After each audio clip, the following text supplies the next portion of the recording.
I am in Chinatown here in Korea, and I'm going to be talking about Sinocentrism.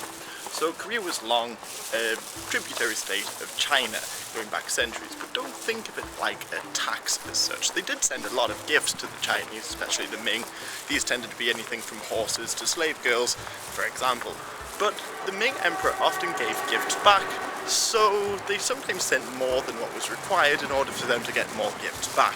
So it was a bit more confusing and it wasn't a tax as such. I'm glossing over a lot here because there's still a lot of controversy remains around this issue. For instance, some Chinese historians claim that the Koreans were just descendant of Northern Chinese, so I'm going to skip all that. But what is important is this idea of Sinocentrism. This is the idea that China was the centre of the earth, its tributary states sort of formed a hierarchy outside of that, and then elsewhere you had barbarians. For instance, even Europeans were considered southern barbarians. And this is evident in maps made in the early 15th century which show China and Korea as the centre of the earth, and all the other states sort of just fill in the gaps around the outside. Now all of this sort of came crumbling down in the 17th century when the Qing invaded the Ming. Now the Qing were long considered barbarians, they were Jurchen or Manchu from Manchuria.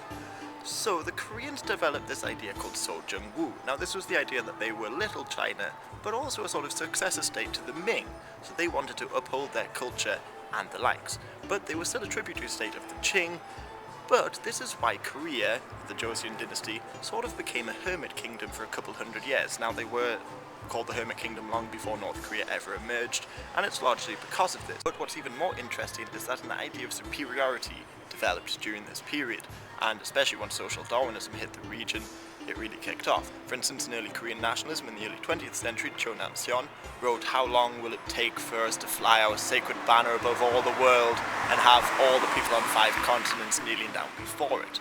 Now, Cho would later collaborate with the Japanese, but he did so because he believed it was the best way to preserve Korean culture and even expand it. Plus, if you look at ideas, say, of being surrounded by barbarians, of superiority, or of preserving your culture through isolationism, it can be seen quite strongly in modern-day North Korea.